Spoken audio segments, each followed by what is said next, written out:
Terima kasih banyak, Interna Isfan, dan Dokter Ning untuk kesempatannya. Jadi, sekarang ini saya akan membawakan materi, judulnya Cara Sederhana Critical Appraisal Jurnal Ilmiah. Kenapa ini penting banget? Karena yang pertama buat kalian yang dokter atau mahasiswa kedokteran, ada beberapa, instansi pendidikan ketika kalian mau PPDS nanti yang mensyaratkan kalian mesti baca, bahkan ujiannya baca jurnal.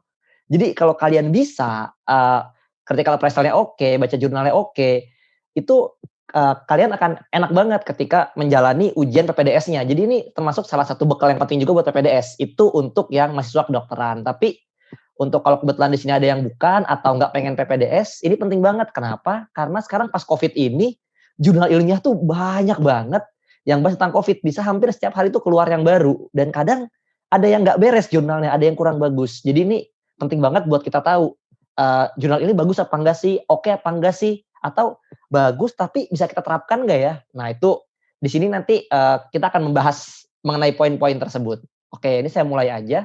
Jadi pertanyaan pertama, gimana sih caranya kita membaca, kita melakukan critical appraisal? Oh ya, critical appraisal itu bahasa kerennya telaah kritis. Jadi kayak gimana sih caranya kita menelaah jurnal ilmiah? Pertama, jelas baca abstrak ya. Jadi, eee, untuk yang misalnya ngeliat jurnal ilmiah, jangan sok-sokan ngeloncat ke introduction, ke metode, ke hasil, ke discussion, kalau abstraknya aja kalian nggak ngerti. Jadi abstrak itu kan udah kayak rangkuman ya, itu kalau di sini, ini slide-nya saya ambil dari, uji klinisnya Sinovac. Kan lagi in tuh ya Sinovac di Indonesia ya. Jadi ini, uji klinisnya Sinovac fase 2, fase 1 dan fase 2. Jadi pertama banget pasti baca abstrak. Jadi harus banget nih kita lihat dari mulai background, latar belakangnya seperti apa, background-nya, metodenya seperti apa, hasilnya seperti apa, dan conclusion-nya seperti apa. Jadi setelah kalian baca abstrak, kalau kalian ada poin-poin yang kalian butuh ketahui, baru lanjut ke, isi-isinya. Jadi kayak gitu ya. Jadi pertama abstraknya dulu. Jadi jangan sekali-sekali abstraknya dilewat, karena kalian malas baca. Nah, ini kita lanjut. Nah, ini dia. Jadi, ini kan tadi gimana cara sederhana melakukan telaah kritis ya jurnal ilmiah. Kalau yang pertama tadi baca abstrak, nah berikutnya setelah abstraknya kalian baca, kalian kan harus mengetahui nih, menelaah lebih lanjut. Nah, panduan yang digunakan di sini, saya menggunakan, dari Center for Evidence Based Medicine. Jadi, untuk tools-nya sendiri, ini ada dari CEBM Oxford. Ini salah satu yang diajarkan ke saya waktu saya kuliah S1. Jadi kalau di sini ada yang UI juga, itu di semester akhir kalau nggak salah, itu akan diajarkan tentang ini. Jadi, sekitar 4 sampai 6 minggu, saya lupa berapa tepatnya. Jadi ini panduan yang biasa saya gunakan, panduan standar. Oke.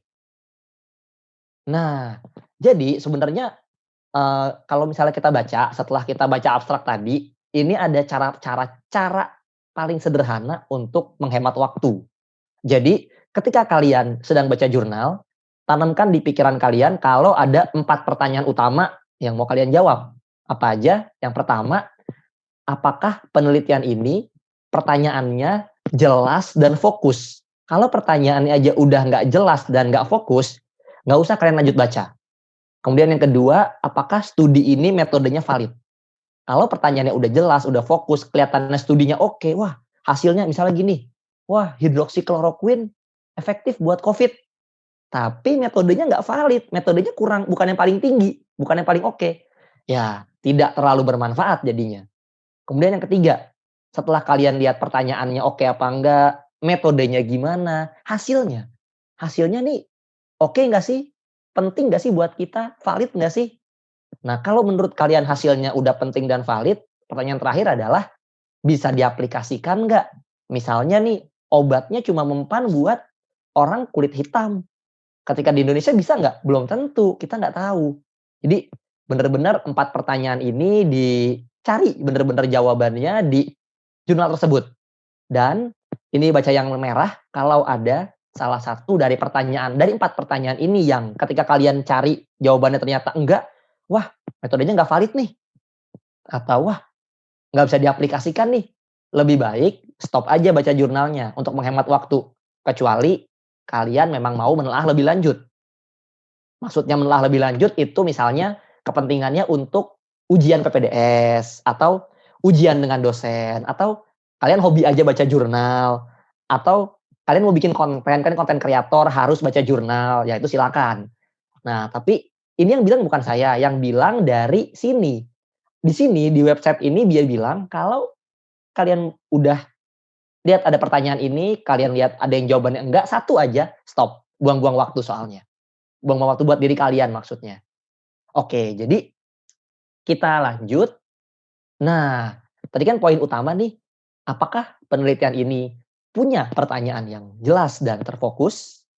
Oke, jadi untuk pertanyaan yang jelas dan terfokus, eee, di sini ada empat poin utama, yaitu yang pertama adalah pasien atau problem, pasien atau masalah. Contohnya adalah misalnya pasiennya seperti apa, umur berapa, punya penyakit apa, jelas nggak? Kalau contoh di, kasus ini adalah, pasiennya adalah pasien gagal jantung dengan kardiomiopati dilatasi yang, irama jantungnya masih sinus ritmik. Jadi jelas, bener-bener detail. Kayak misalnya pasien Covid, usia tua misalnya, itu jelas. Jadi apa kondisinya gimana, sedang apa berat. Jadi kayak bener-bener kita mesti ngelihat pasiennya seperti apa atau masalahnya seperti apa. Itu P-nya. Oh ya, biasanya gampangnya kita mengingat ini sebagai PICO, P-I-C-O. Patient or problem, intervention, comparison, dan outcome. I-nya sendiri intervention, itu intervention adalah, ininya, apa yang mesti kita lakukan. Contoh nih, oh ya buat sebelumnya, untuk di penjelasan kali ini, saya banyak banget mengambil contoh mayoritas bahkan contohnya adalah dari terapi. Kenapa? Karena gampang. Itu salah satu yang menurut saya paling gampang dibanding yang lain, gampang dan contoh-contohnya lebih mudah dipahami dibanding yang lain. Jadi saya sengaja ambil contoh terapi. Nah, kita lanjut. Intervention. Karena kan terapi nih, intervensinya apa? Di sini contohnya kita akan memberikan antikoagulan dengan warfarin sebagai tata laksana standar gagal jantung. Nah, jadi, misalnya kalau di Covid misalnya, kita akan memberi hidroksikloroquine. Nah, berikutnya yang paling sorry, kalau misalnya di diagnosis misalnya, kita akan misalnya apendisitis akut, kita akan memeriksa dengan MRI misalnya, itu intervention ya. Nah, berikutnya C-nya itu comparison-nya. Pemeriksaan standar apa yang biasa kita pakai. Contohnya di sini, dia dibandingin dengan standar terapi alone, artinya terapi standar yang biasa dilakukan di tempat penelitian. Atau kalau COVID, biasanya hidroksikloroquine dibandingkan dengan obat-obat standar yang bisa diberikan. Nah, jadi harus ada C-nya. Kenapa? Kalau nggak ada pembandingnya, apa yang mau kita teliti? Kita mau bandingin dengan apa? Gunanya apa? Kayak gitu. Idealnya, kalau C-nya itu comparison, kalau bisa, kalau misalnya kayak penelitian atau tata laksana, kita bandingin dengan gold standarnya, dengan standar baku emasnya, kalau ada dengan catatan. Kalau belum ada, biasanya kita bandingin dengan standar terapinya seperti apa. Nah, terakhir, outcome-nya. Outcome-nya mesti jelas nih.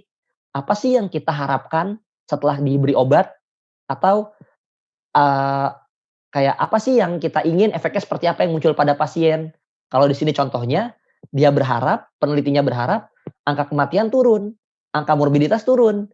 Nah, dan apakah ini cukup, karena kan ada resiko perdarahan ya, maksudnya apakah risk and benefit-nya oke apa enggak, kayak gitu. Jadi PICO ini semuanya idealnya harus ada dan terjawab dan jelas. Kalau PICO-nya aja menurut kalian nggak jelas, ya udah, nggak usah kalian terusin bacanya. Oke, ini saya ulang ya. PICO harus ada problem or patient, I-nya intervention, C-nya comparison, O-nya outcome. Oke, ini seperti yang tadi dibilang oleh Dokter Ning, kita akan masuk ke sesi quiz.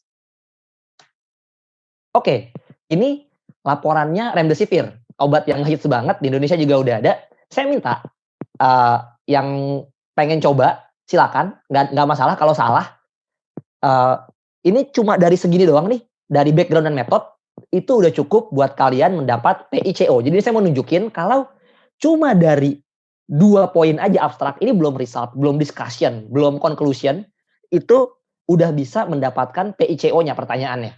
Oke, ini saya serahkan ke Dokter Ning, siapa yang mau menjawab ini, mau coba menjawab, pilih P-nya apa, I-nya apa, C-nya apa, O-nya apa. Silakan dari slide ini? Mungkin teman-teman yang mau coba bisa raise hand, lumayan nanti sekalian tahu, jadi paham atau enggak, ya kan dok ya. Jadi kalau salah nggak usah takut salah. Betul. Ini udah ada yang raise hand dok. Oke, silakan. Marcella ya. Oke. Ini kalau Marcella mau, kalau siapa nih yang raise hand mau lihat-lihat dulu, silakan. Ya. Selamat malam dokter, izin mencoba dok. Oke, siap. Ini saya geser ya. Oke. Ya, dok. P-nya apa? P-nya? Ini siapa nih? Marcella. Oke, ya Marcella. P-nya apa Marcella? Kita kenalan dulu nih, Marcella dari mana? Dokter kah atau bukan? Oh ya, perkenalkan dok, saya Marcella dari FKUPN, lagi koas dok sekarang. Oh, lagi koas. Ya. Oke. Lanjut. P-nya apa nih? P-nya itu kan populasi. Nah, di sini ialah orang dewasa yang dirawat karena COVID dan memiliki respiratory tract infection. Lowernya jangan lupa ya. Karena respiratory infection banyak ya. Oke. Terus benar. Untuk Oke, lanjut. I-nya lanjut. I-nya itu interventionnya berarti trial of intravenous remdesivir-nya. Coba remdesivir. Trial of remdesivir-nya itu. Oh, bukan, salah. Ayo, coba lagi. Ini Marcella sampai I-nya aja nggak apa-apa ya. Jadi ntar yang C sama O-nya ganti orang lain nggak apa-apa ya. Oke. Oke, sampai I-nya beres. Saya apa? Gimana? Yang mana I-nya? Ayo.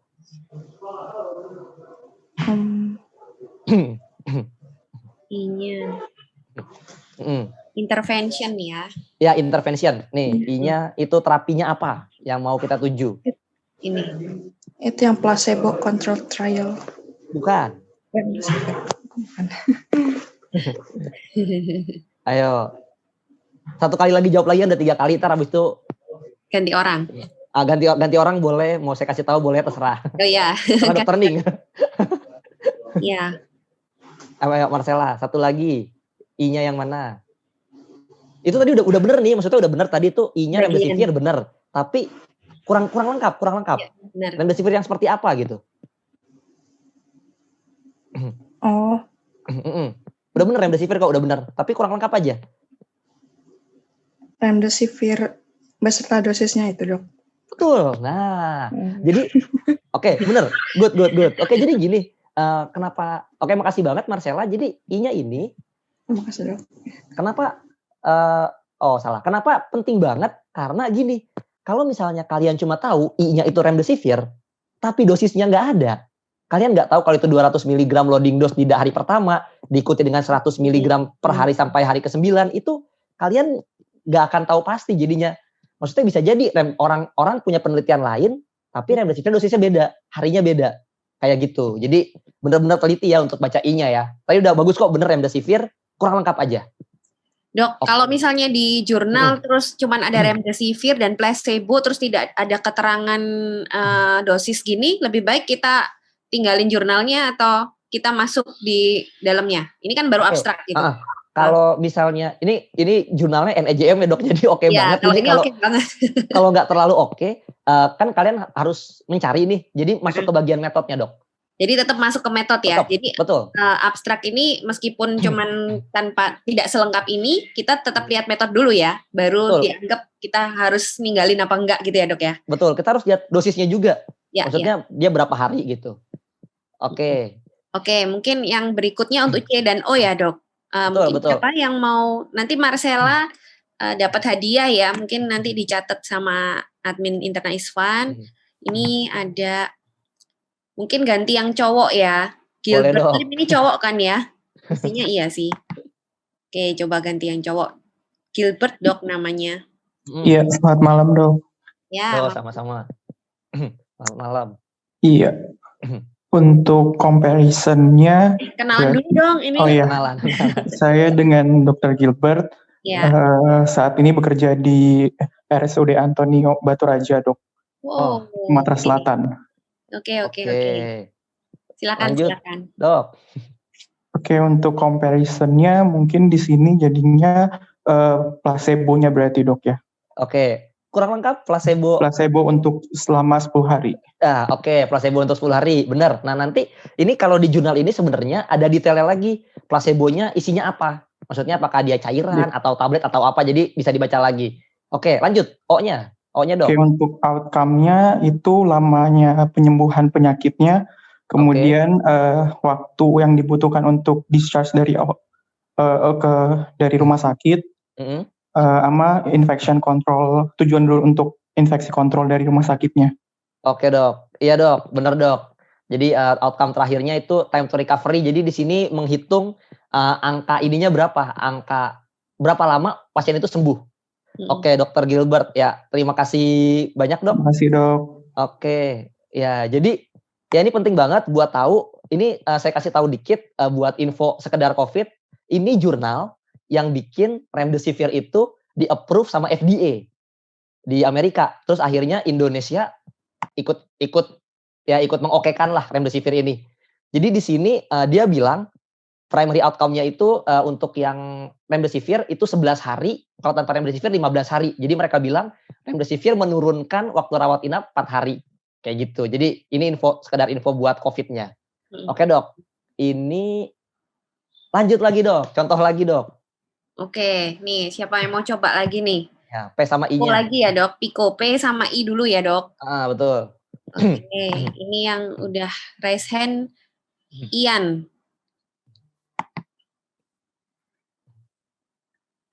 Ya. Oke.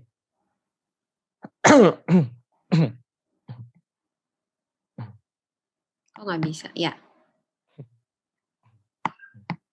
Bentar Dok. Oke Dok.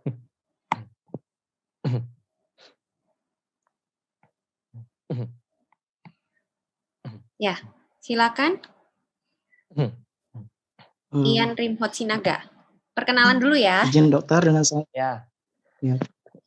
Izin dokter dengan saya Ian Rimhot Sinaga, Dok Koas. Di sini pasiennya yang V-nya itu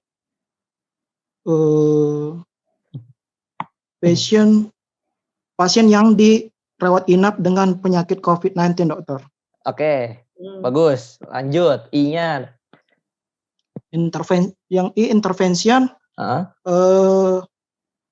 Pasien menerima pengobatan oral dan intravena dari dexamethasone dengan dosis 6 mg per hari sampai dengan selama 10 hari, dokter. Oke, intervensinya benar. Oke, ya, terima kasih ya. Benar-benar, ini oke nih. Oke, lanjut. Berikutnya mungkin cewek lagi ya. Ini mungkin Christina. Yang tadi ngebahas tentang. Ya, silakan. Christina.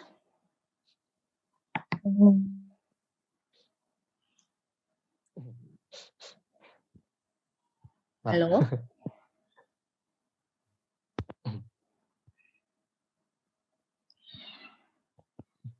Iya, udah unmute sih. Atau ganti dulu ya. Nah, mungkin ini Gita. Silakan. Iya Dok. Saya Gita. Saya baru selesai internship. Internship di mana, Dek? Di Malang, Dok. Oh, di Malang. Oke, silakan. Iya, C-nya mungkin ini ya, apa yang receive usual care alone, yang biasa, pengobatan biasa. Oke, benar. Lanjut, O-nya. Sama outcome-nya mortalitas di 28 hari. Oke, ya benar. Oh ya, boleh nanya 28 day mortality, ngerti nggak maksudnya gimana? Enggak, Dok. Oke, jadi kalau misalnya kalian nggak ngerti, misalnya kalian baca nih, outcome-nya 28 day mortality nih, tapi kalian nggak ngerti, langsung buka ke metodenya, nanti biasanya ada lebih jelas di sana. Ya, jadi tetap harus teliti juga, baca sampai isinya juga. Kayak gitu. Wah, terima kasih banyak ya. Terima kasih, Dok. Ya, sama-sama. Jadi ya 20 day mortality itu angka kematian setelah 28 hari di follow up.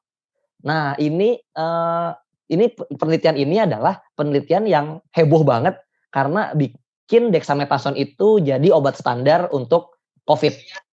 Jadi ini banget termasuk yang penelitian besar banget nih, recovery collaborative group itu grup peneliti gede banget di Inggris. Jadi ini studinya gede banget dan oke banget. Oke. Ini ya. NEJM juga ya, Dok? Betul, NEJM juga, Dok. Sengaja ambil NEJM biar ini, Dok, jelas dia detail banget soalnya. Iya, oke. Oke, Oke, Dok. saya lanjut. Oke, kita lanjut ke materi selanjutnya. Jadi berikutnya adalah setelah tadi kita udah tahu nih PICO-nya apa, problemnya pasiennya apa, intervensinya apa, comparison-nya apa, outcome-nya apa. Berikutnya adalah ini sebenarnya jurnalnya banyak pilihan, ada diagnosis, ada etiologi, ada tata laksana. Nah, kebetulan karena tadi tata laksana itu cukup gampang ngejelasinnya dan tadi terbukti jawabnya juga cukup gampang. Jadi saya bahas tata laksana lagi. Jadi untuk tata laksana khususnya kalau nyari metode yang valid, pertanyaannya adalah pertama banget adalah apakah ini RCT? RCT itu randomized control trial. Jadi kalau nggak RCT, waduh udah tanda tanya tuh. Kenapa? Karena kalau misalnya ada kasta-kasta di penelitian tata laksana, itu RCT itu paling atas. Jadi kalau nggak RCT di bawahnya kayak deskriptif atau yang lain-lainnya, ya tanda tanya dulu deh. Terus kemudian setelah RCT, gimana cara ngerandomnya? Beneran nggak deh cara ngerandomnya? Kalau misalnya kalian baca di jurnal, itu idealnya adalah dengan komputer. Jadi kalau randomisasinya nggak dengan komputer, tanda tanya lagi. Kemudian yang kedua, grupnya sama nggak karakteristiknya. Misalnya, bilang orang dewasa, tapi grup yang satu 20 tahun rata-ratanya, grup yang satu 50 tahun. Sama-sama dewasa, tapi karakteristiknya nggak sama. Akibatnya apa? Efek obatnya bisa beda, angka kematiannya bisa beda. Jadi, mesti benar-benar teliti untuk masalah metode ini. Kenapa? Karena prinsipnya adalah garbage in, garbage out. Kalau metodenya sampah, hasilnya sampah. Jadi kayak gitu, makanya benar-benar teliti banget di bagian metode ini. Kemudian yang ketiga, tata laksananya sama nggak setiap grup? Jangan-jangan dibedain. Jangan-jangan yang satu dosisnya 10, yang satu dosisnya 5. Jadi benar-benar diperhatiin. Kemudian yang keempat, ada berapa banyak nih yang nggak selesai di follow up. Jadi itu ada di metode juga. Kalau lebih dari 20%, artinya ada masalah di studinya, di penelitiannya. Jadi tanda tanya. Terakhir, apakah double blind? Double blind itu artinya blind itu kan buta. Double itu 2. Double blind itu artinya penelitinya nggak tahu, yang dikasih tata laksana juga nggak tahu. Jadi semuanya peneliti dan yang diteliti sama-sama nggak tahu apakah si penerima obat itu menerima obat beneran, misalnya remdesivir beneran, atau usual care tadi, atau placebo, obat-obat, atau obat placebo itu obat yang dibuat seolah-olah mirip obat aslinya. Gampangnya kayak gitu.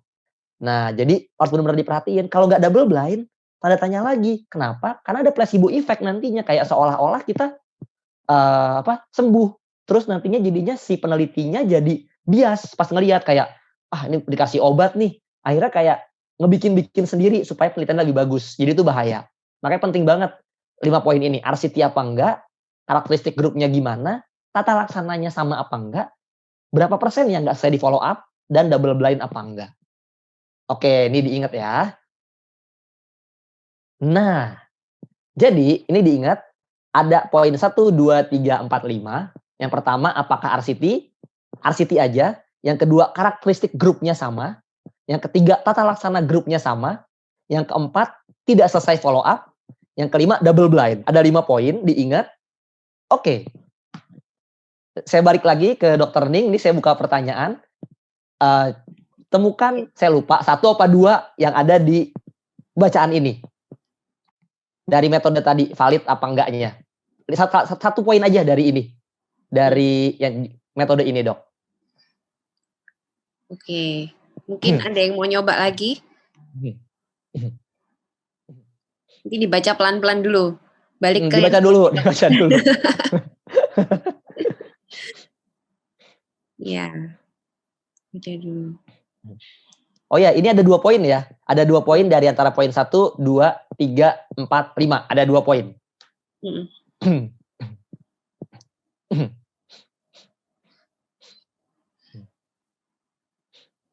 Ada yang mau coba? Bisa raise hand lagi.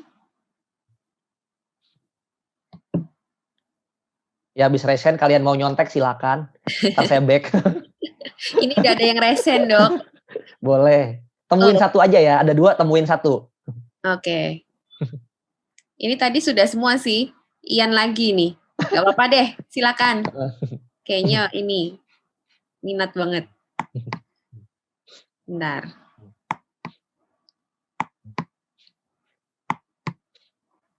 Nggak bisa ya.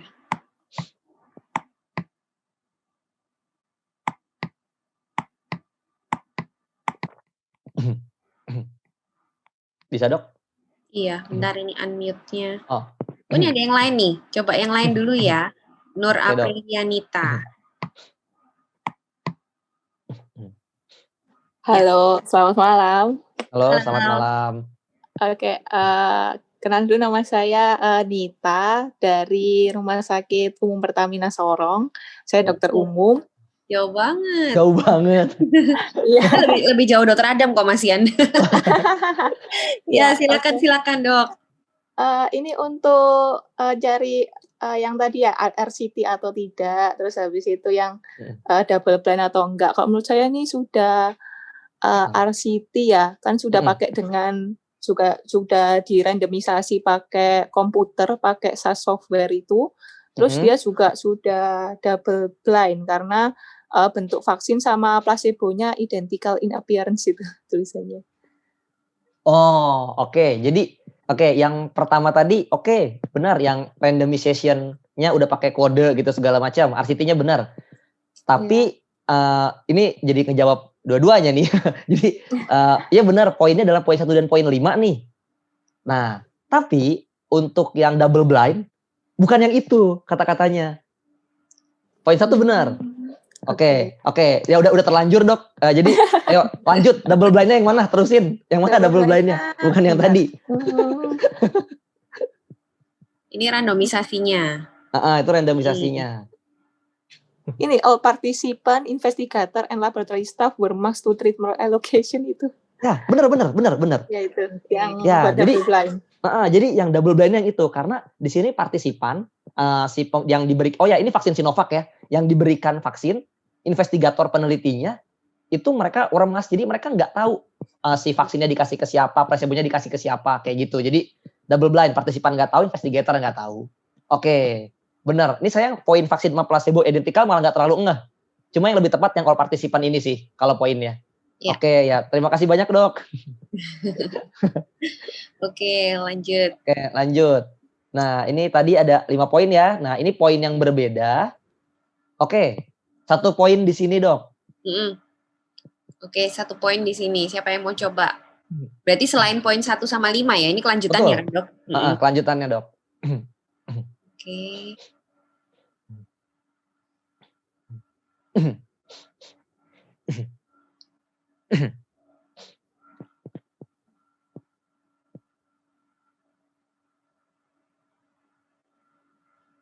Nih, Ian ini. Angkat tangan lagi ya. Boleh. Oke, bentar. Dia tadi mau unmute. Nggak bisa ya.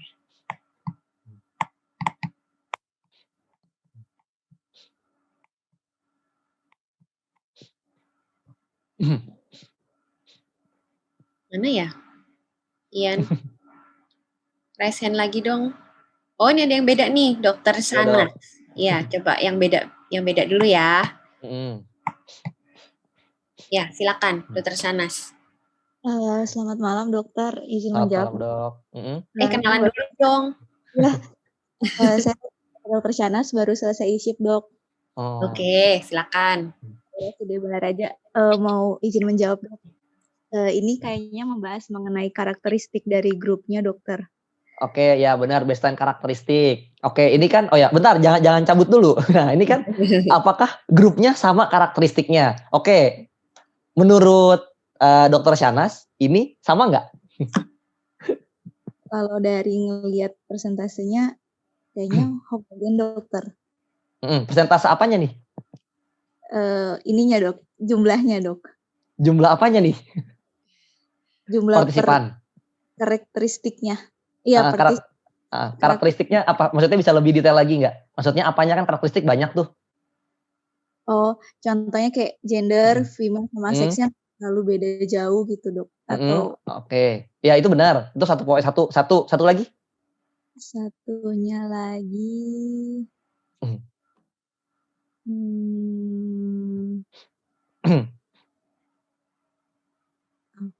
Oke, saya kasih clue. Biasanya kalau ngedata pasien, 2 identitas paling penting apa dan apa, Dok? Umur. Nah, itu, Dok. Jadi, ya terima kasih banyak Dokter Syanas. Iya, benar. Jadi, kenapa ini penting? Karena jenis kelamin nanti takutnya kalau misalnya pria lebih banyak, apa perempuan lebih banyak, nanti takutnya ada efek terkait jenis kelamin. Dan terakhir tadi usia. Jadi kita lihat usianya tuh yang sekitar 40-an semua. Bahkan yang pertama itu 42-an semua, yang bawah 41 sampai 44. Jadi range-nya itu benar-benar sempit dan ini oke banget. Jadi baseline karakteristiknya dapat. Oke, terima kasih banyak Dr. Syanas. Ya, benar ini poin 3 ya, poin karakteristik dasar. Jadi karakteristik dasarnya harus sama. Jadi kalau kalian lihat, misalnya kalian ngelihat karakteristik dasarnya nggak sama, waduh itu udah warning lah, udah lampu kuning lah buat baca jurnal ini. Karena takutnya entah ada manipulasi data, entah itu ada bias-bias tertentu. Jadi hati-hati kalau kalian nggak menemukan karakteristik datanya sama. Dok, aku mau tanya nih, kalau karakteristik baseline seperti ini kita juga harus kayak menganalisis secara statistik nggak? Kalau ini tuh ternyata tidak berbeda signifikan, kan ada tuh yang kayak gitu. Jadi dia menyertakan nilai P di sebelah itu nggak sih sebenarnya? Kalau poin penting, kalau misalnya dikasih P-nya itu bonus, Dok. Tapi biasanya nggak semua kasih P ya, Dok ya. Nah, tapi kalau kayak gini kan kita jadi bisa subjektif nggak sih, Dok? Nah, betul, Dok. Bisa ada resiko subjektif, maksudnya biasanya karakteristiknya nggak sama. Jadi emang yang bagus banget itu biasanya ada P-nya sih, Dok. Jadi tetap ya, kita tetap kalau bisa lihat P-nya. Tapi kalau sekilas gini kira-kira memang nggak terlalu beda jauh, oke lah ya gitu ya, Dok ya. Betul. Kalau kayak sekilas, saya kayaknya oke nih tanpa nilai P, ya udah nggak apa-apa. Iya. Gitu, Dok. Apalagi sudah jelas jurnal ini sudah terpercaya gitu loh. Betul. Oke, Dok. Kalau ada P-nya lebih enak sebenarnya ya. Betul, lebih enak kalau P-nya jelas. Wah, berarti udah jelas sama kan gitu, Dok. Oke, Dok. Oke, saya lanjut ya. Jadi, ini kan tadi kita bahas nih. Oke, lihat poin-poin ini ya. Metode yang valid adalah RCT, grupnya sama karakteristiknya, tata laksananya sama untuk setiap grup, berapa yang tidak selesai follow up, apakah double blind. Saya akan studi kasus. Oke, ini adalah jurnal yang waktu itu heboh. Mungkin kalian pernah dengar kalau ada jurnal yang bilang obat buat cuci mulut itu efektif. Nah, kalau mau ada yang raise hand, gimana jurnal ini menurut kalian? Ada masalah nggak di metodenya tadi? Kalau misalnya saya bilang nih, berdasarkan jurnal ini, povidone iodin efektif buat buat mencegah COVID. Nah, bagaimana menurut kalian berdasarkan panduan metode tadi? Oke, Dok, boleh buat yang mau raise hand, Dok. Oke. Silakan, ya mungkin dibaca dulu nih, Dok. Ini sedang dibaca dulu. meresapi. sama alasannya. Iya. Jadi sebenarnya kita sudah punya patokan 5 tadi itu ya, Dok. Tinggal disesuaikan aja. Ini sesuai nggak sama patokan itu kan? Jadi kesimpulannya nanti bisa beda ya, Dok. Betul. Oke. Ini memang sering banget bisa ditanya awam, Dok. Iya, benar banat ini. Sampai sekarang masih banyak yang nanya tentang ini. Terus ada ketambahan juga sekarang Listerine, Dok. Pernah baca ya, Dok? Baru tahu saya. Oh iya benar, Dok. Ada, Dok, benar. Listerine juga. Terus itu permen Strepsil. Itu juga. Iya. Kayaknya juga mirip-mirip kayak gini sih. Betul. Iya. Silakan yang mau coba. Silakan raise hand. Menurut kalian sesuai nggak sama metode tadi? Kalau sesuai kenapa? Kalau nggak sesuai kenapa? Iya. Berani aja, berani. Nggak apa nih. Belum nih. Mungkin diliatin lagi, Dok, yang 5 tadi, Dok. Biar nih, bisa saya ulang dikit. Apakah RCT, randomized control trial, apakah grupnya sama karakteristiknya? Apakah tata laksananya sama? Berapa yang nggak selesai follow up? Apakah double blind? Ini sebenarnya, ini saya balikin. Pertanyaannya kalau udah baca tadi cukup mudah. Karena kenanya di poin utama tuh clue-nya. Poin yang kuat banget. Oke. Pertanyaannya gimana kalau saya mengklaim, ini saya adalah yang suka baca-baca jurnal terus bilang efektif nih. Povidone iodin buat mencegah COVID. Gimana menurut kalian setelah baca abstraknya saja? Belum ada yang resen ya dok ya? Belum. Belum. Nggak usah takut salah ya sebenarnya. Jadi kita malah tahu kalau salah di mana. Jadi malah nanti nggak salah lagi gitu. Betul. Karena ini juga bisa bekal ini untuk melawan orang-orang yang juga sok-sok ilmiah dok. Kan Betul. suka pakai jurnal juga, tapi kadang-kadang nggak paham sekali dengan prinsip-prinsip ini. Ini ada yang resen dok, tapi tadi dia error ini, mic-nya coba lagi ya. Coba lagi. Kristina.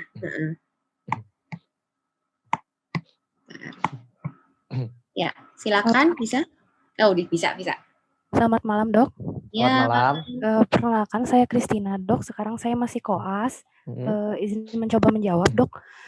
Jadi kalau misalnya menurut saya berdasarkan penelitian ini saja kita tidak bisa menyebutkan kalau obat kumur bisa membunuh virus corona karena penelitian ini baru di in vitro saja dok. Oke. Jadi harus dilakukan penelitian tahap-tahap berikutnya yang nanti ke makhluk hidupnya gitu dok. Baru nanti ke clinical trial baru bisa disebut efektif atau tidaknya. Oke, wah lengkap sekali jawabannya. Oke, bagus. In vitro itu apa ya, Kristina? Berarti masih di sel kayak yang di cawan gitu dok. Oke, wah good, oke, bagus ya. Jadi bener banget ya, terima kasih banyak Kristina. Jawabannya lengkap banget. Jadi benar kenapa kita nggak bisa bilang povidone iodin mencegah? Karena ini baru in vitro. Abis in vitro tadi seperti dibilang sama Kristina, ada di makhluk hidup. Itu namanya in vivo. Jadi in vivo itu di hewan biasanya. Setelah in vivo berhasil, kita akan mencoba ke clinical trial, ke manusia. Itu ada fase 1, fase 2, fase 3. Kalau udah lolos fase 3, baru kita bisa bilang ini benar-benar terbukti mencegah. Jadi masih cukup jauh ya perjalanannya. Ya, terima kasih banyak Kristina. Oke, ini masih tahap preklinis ya tadi, masih tahap in vitro. Poinnya itu doang. Jadi cuma poin 1 doang. Karena nggak RCT udah fatal jadinya. Kita nggak bisa bilang ini efektif sebagai pencegahan atau sebagai terapi. Kayak gitu. Oke, kalau yang kayak dibilang in silico itu apa sih? Kalau in silico itu bahkan sebelum in vitro dok. Jadi simulasi komputer. Jadi itu penelitian lab kering, nggak bener-bener di komputer gitu. Dicoba pasangin protein A sama jenis virusnya cocok apa enggak kayak gitu. Dan itu banyakan walaupun kelihatannya bagus, ketika di in vitro aja banyak yang nggak berhasil dok. Oh, jadi malah sebelum in vitro ya dok ya? Betul, sebelum in vitro dok. Jadi semakin nggak kuat lagi. Soalnya kan kalau nggak salah yang penelitian eukaliptus itu masih in silico. Iya nggak sih dok? Betul. Ya. Yang eukaliptus masih in silico dok, bener dok. Yang minyak kayu putih. Padahal itu yang sampai sekarang dipakai orang loh. In silico. Diminum bahkan dok. Iya diminum. Oke dok, silakan lanjut. Oke, lanjut. Ya.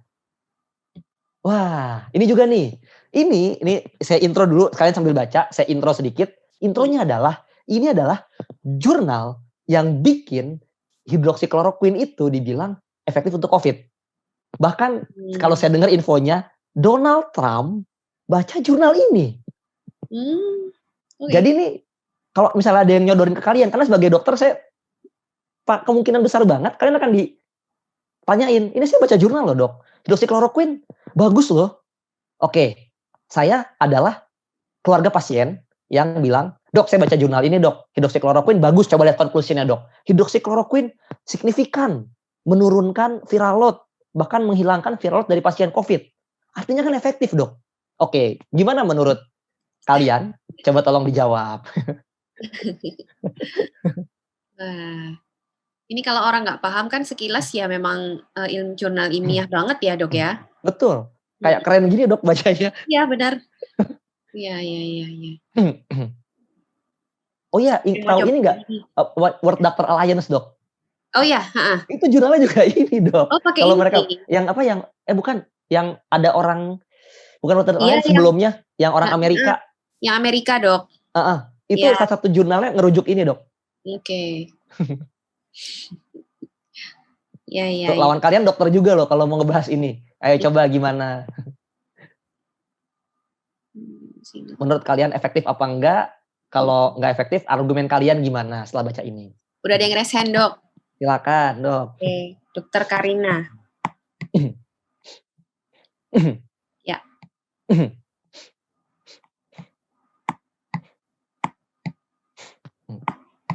Bentar.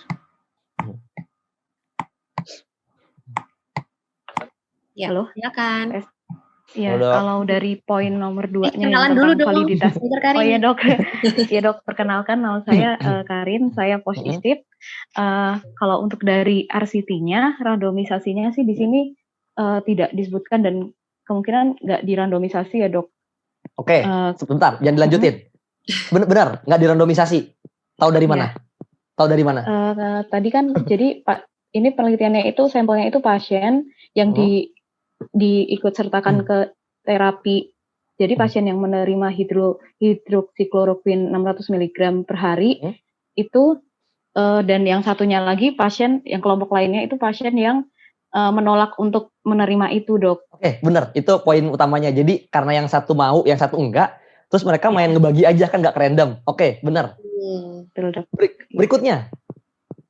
Kalau dari karakteristiknya itu juga di sini tidak dijelaskan dok masing-masingnya itu bagaimana. Dan kemungkinan karakteristiknya mungkin akan berbeda ya dok. Oke, tapi itu mungkin ya karena saya nggak bahas di sini kan nggak ada nih. Jadi itu bener-bener banget mungkin aja kejadian, tapi di sini nggak kelihatan. Jadi poin satu lagi bukan yang itu. Oh, yang bisa dilihat di sini ya dok berarti ya? Yang bisa dilihat di sini aja. Tapi yang tadi tebakannya oke kok, mungkin banget. Mungkin tidak double blind. Ya, benar. Tahu dari mana nggak double blind? Karena penelitinya tahu dok pasien mana yang menerima terapi, pasien mana yang tidak menerima terapi. Oke, benar. Oke, ya terima kasih banyak ya. Bener banget. Terima kasih dok. Wah, jadi nih cuma dari kata-kata ini aja nih untreat pasien yang tidak ditata laksana dari center lain dan kasus yang menolak untuk ditangani dengan protokol hidroksikloroquine. Jadi artinya nggak random, tidak blinding. Oke, ini ada satu lagi dok. Ini kalau bisa jawab ya kayak bonus. Jadi kalau kalian, ini pertanyaannya kalau kalian sebagai pasien, kira-kira dari jurnal ini mau ditanganin nggak cuma dengan basisnya jurnal ini? Menurut kalian ada yang kurang nggak? Kalau tadi setelah kalian bandingin sama dexamethasone sama remdesivir yang tadi udah kalian lihat. Kalau ada yang mau raise hand, silakan. Ya ini. Dokter Sanas lagi nih. Ya, silakan dok. Dokter izin menjawab dok. Dosisnya bukan sih dok? Kenapa? Dosisnya. Dosis. Di sini nggak ada dosisnya ya. Oke, dosis bisa jadi 1 poin. Tapi ada poin lain nih yang cukup penting sebagai kalian sebagai pasien. Waktu pemberiannya berapa lama gitu dok? Waktu pemberiannya di sini juga nggak terlalu jelas ya. Waktu pemberian sama dosis nggak terlalu jelas. Ada lagi misalnya kalian sebagai pasien nih, kalian dikasih obat. Yang kalian pentingin apa? Itu sih dok. Efek sampingnya dok. Efek samping, selain efek samping dok. Kan di sini nggak ada efek samping ya. Yang ada di sini kok dok.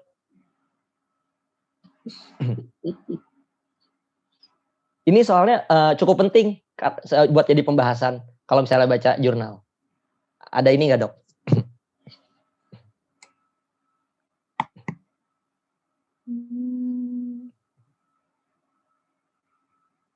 Jumlah pasien yang diperiksa dok. Kenapa? Jumlah pas 20 were treated. Oh. Ya, satu itu benar 20 case sedikit banget ya. Nah, itu kayak gak mewakili populasi secara umum. Ada lagi dok? Satu lagi? Ini ada yang coba menjawab di chat dok. Tidak disebutkan soal efek samping. Boleh, efek samping tapi di sini nggak ada. Ya. Tadi jumlah sampel ya dok yang 20 itu. Ini sebenarnya poinnya yang dari sini aja sih. Kalau yang nggak ada, kalian harus baca di jurnalnya. Jadi ini cuma dari abstraknya, jadi cuma dari kalian yang baca aja. Ini ada yang coba menjawab juga di swab setiap hari. Enggak, bukan itu dok. Bukan. Apa saya jawab aja ya dok ya? Tebak-tebakan. Ini dok, tidak ada follow up pengaruh asitromisin. Enggak juga nih karena di sini nggak ada. Kemungkinan di jurnalnya ada di isi dalamnya. Tidak ada follow up. Bukan dok. Bukan. Ayo siapa yang mau jawab? Ini banyak yang nebak dok udah dok. Oke, apa saya jawab aja ya dok ya? Outcome. Ya, outcome-nya benar. Nah, apanya? Ini jawab. Outcome-nya benar outcome-nya. Tapi outcome apanya? Wita Lestari boleh raise hand, bisa Ini yang jawab outcome. Ya. Ini banyak loh yang jawab, tapi di chat. Chatnya iya dok, nambah-nambah terus.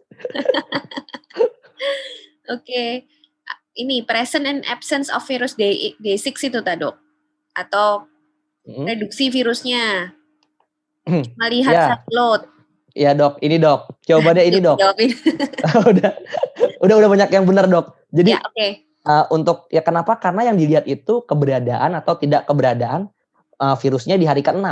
Terus konklusinya kalau kalian lihat, hidroksikloroquine berasosiasi dengan penurunan atau hilangnya viral load. Memangnya kalian mengobati hasil lab. Itu sih. Jadi biasanya makanya yang jadi outcome itu adalah kondisi. Contoh kematian, mortality tadi 28 day mortality kayak dexamethasone, atau lama rawat inap, atau perlukah kalian masuk ICU atau dipakein ventilator. Jadi kondisi pasien, tapi kalau viral load itu kalian ngobatin hasil lab jadinya. Itu sih dok. Jadi cukup ya, dok? Jadi outcome. Kenapa dok? Lebih ke klinis ya harusnya. Iya, outcome tuh lebih bagus klinis. Jadi kalau kayak gini tuh kayak nggak bener-bener ini kita nggak tahu. Jangan-jangan viral load turun tapi viral load turun tapi yang mati lebih banyak, kita nggak tahu. Itu sih dok. Iya benar juga ya, viral load terus nanti kalau misalnya dia masuk ke kondisi berat kan sudah lebih ke imun ya dok ya, jadinya bener, kan nggak ini. Nggak tahu. Betul nggak tahu juga ya. Betul. Oke. Sip, udah pinter-pinter. Sama satu lagi tadi di sini nggak ada kondisi awal pasiennya. Kalau diperhatiin, maksudnya kita nggak tahu pasiennya itu berat, ringan, sedang. Jadi nggak ketahuan hidroksikloroquine efektifnya di mana. Sama apakah dirawat inap, apa enggak, apa jangan-jangan di rumah, kita nggak tahu dok. Ini dari jurnal apa dokter Adam? Ini muat di mana? Sampai sekarang dok, masih nyangkut di BioRxiv. Oh jadi masih peer review? Masih peer review. Oh jadi, kok sudah dijadikan ini ya? Itu dia dok. Oh pantas. Ya ini belum bisa ditemuin di mana-mana, cuma bisa kalian temuin di peer review. Ini yang ramai dibilang jurnal dari Prancis mendukung hidroksikloroquine. Ini jurnalnya. Oh ini dari Prancis ya yang itu ya. Iya ini dia bilang juga patientnya nggak jelas ya, Chinese COVID-19 patients cuman gitu aja ya dok ya. Iya makanya dok ini banyak banget nggak jelasnya. Oke, sip. Thank you. Oke, saya lanjut ya. Oke. Nah ini, waduh, kok hilang ininya. Oke, jadi berikutnya adalah apakah hasil penelitiannya penting dan valid. Jadi kita mesti tahu nih seberapa besar efek tata laksana. Jadi ada 4 yang mesti dinilai. Yang pertama adalah relative risk. Cara menghitungnya outcome treatment dibagi outcome control. Relative risk itu gampangnya gini. Kalau nanti saya bahas lanjut deh. Ada contohnya lebih enak. ARR itu absolute risk reduction. Rumusnya outcome control dikurang outcome treatment. Yang ketiga relative risk reduction. 1 dikurang relative risk, yang keempat NNT, number need to treat. Ntar penjelasannya saya bahas di slide berikutnya. Kemudian yang terakhir ini nggak kebaca nih, salah teknis maaf. Ini apakah hasilnya signifikan secara statistik apa enggak? Jadi yang pertama apakah berefek? Yang kedua secara statistik signifikan enggak? Nah ini dari jurnal dexamethasone yang tadi ya. Ini kan katakan rame banget nih, dibilang katanya dexamethasone efektif. Sekarang kita lihat. Emang seberapa sih efektifnya? Oke, lihat di sini poin utamanya untuk kita menilai seberapa bagus sih, seberapa besar sih efeknya, itu ngelihat di outcome treatment-nya sama outcome control-nya. Cara ngelihatnya gimana? Gini. Ya, kita lihat ya. Nah. Oke, jadi 482 pasien atau 22,9% di dexamethasone group. Artinya ini adalah outcome di treatment ya, outcome di intervention. Nah, jadi angka outcome di intervention adalah 22,9 dan 1110 pasien, 25,7% di usual care group dikontrol atau di comparison itu meninggal. Jadi kita udah dapat outcome treatment-nya itu adalah 22,9, outcome kontrolnya 25,7. Targetnya adalah kematian 28 hari setelah randomisasi. Ya. Oke, ini bisa kita lihat H adjusted bla bla bla bla bla bla, P di bawah 0,01. Artinya sudah jelas signifikan secara statistik. Biasanya syaratnya adalah P P di bawah 0,05. Di bawah itu sudah signifikan. Berarti ini udah cukup oke ya, karena kan sudah signifikan secara statistik. Sekarang kita lihat, emang efeknya sebesar apa sih? Apakah sebesar yang digembar-gemborin efektif apa enggak? Efektif iya secara statistik. Apakah efeknya segitu besarnya? Kita bahas. Oke, pertama, ini langsung udah saya hitungin. Jadi saya bahas satu-satu. Relative risk. Tadi rumusnya, outcome treatment dibagi outcome control. Outcome treatment 22,9 dibagi 25,7%. Jadi kita bikin pecahan 0,229 per 0,257 sama dengan 0,891. Relative risk itu artinya apa? Artinya terjemahannya sih resiko relatif ya. Jadi seberapa besar sih resiko relatif kalau kita menggunakan treatment itu?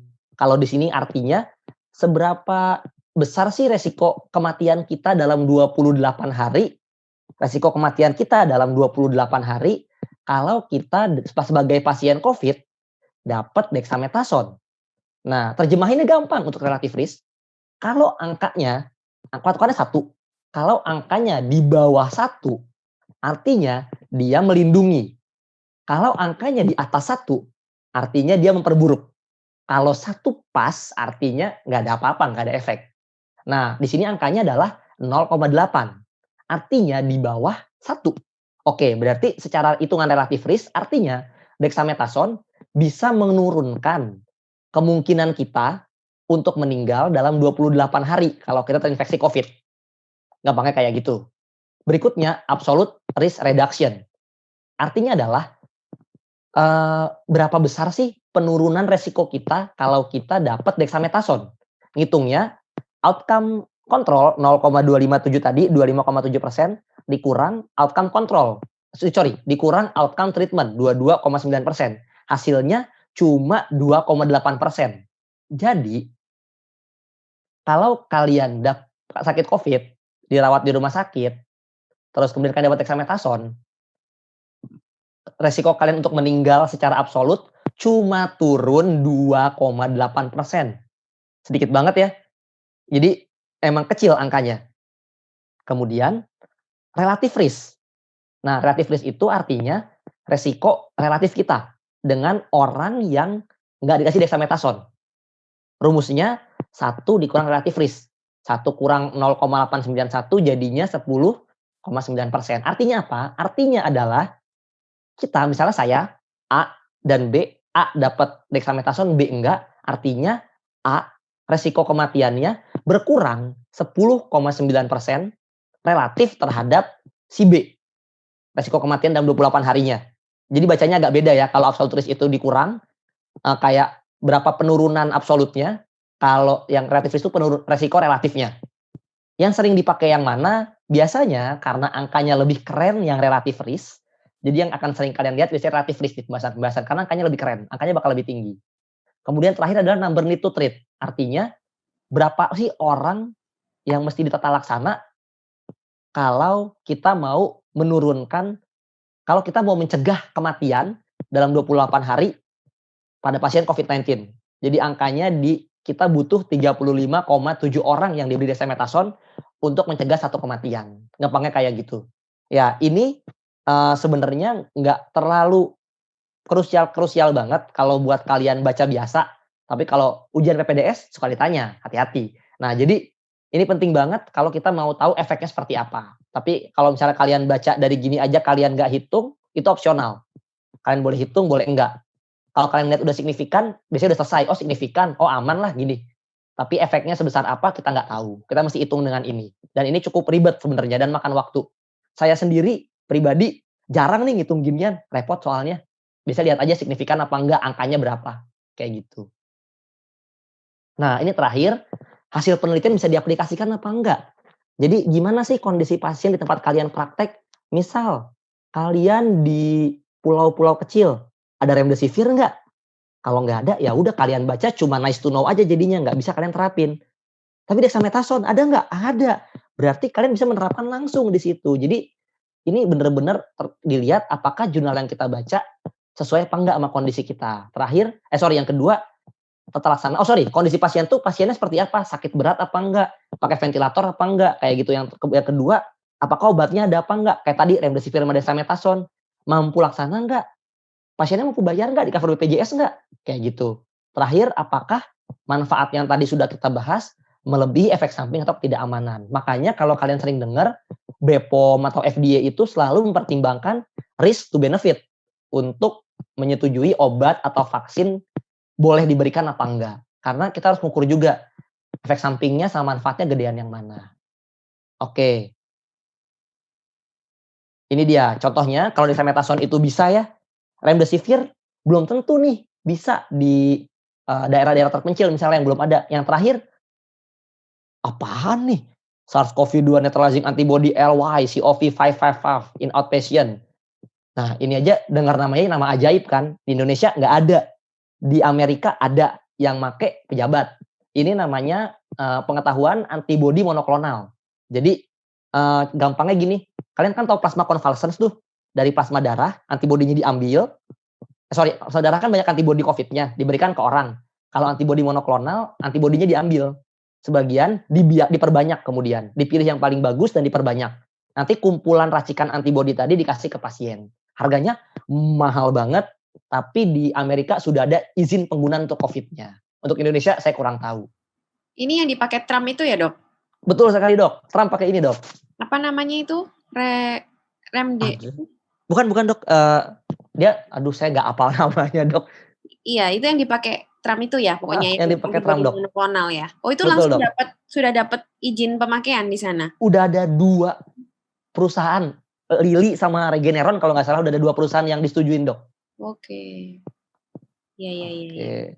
Cuma saya nggak terlalu bahas karena di Indonesia juga nggak ada, jauh banget jadinya. Nah, kalau ngelihat harganya juga kayaknya nggak mungkin dipakai di sini. Ini bahkan saintisnya Amerika, Dok, nyindir ini cuma obat pejabat, nggak bisa buat masyarakat. Karena mahal banget ya, Dok. Mahal ini banget kan soalnya, Dok. Berarti lebih mahal dari kayak antibodi poliklonal itu ya, Dok ya? Betul, Dok. Lebih mahal lagi, Dok. Oke. Ya, lanjut, Dok. Terakhir, ini dia. Ini pesan saya adalah, saya tahu kalian baca jurnal capek, tapi jangan lupa baca discussion. Kenapa? Karena ini kasus hot banget, baru banget sekitar seminggu 2 minggu lalu. Tahu jurnal ini enggak? Nih. Bentar, saya minum dulu, suaranya mau habis. Oke, judulnya Effectiveness of adding a mask recommendation to other public health measure to prevent SARS-CoV-2 infection in Danish mask wearers. Jadi ini RCT loh, keren kan? Wah, RCT. Jurnal ini sering dipakai sama golongan anti lockdown dan anti masker.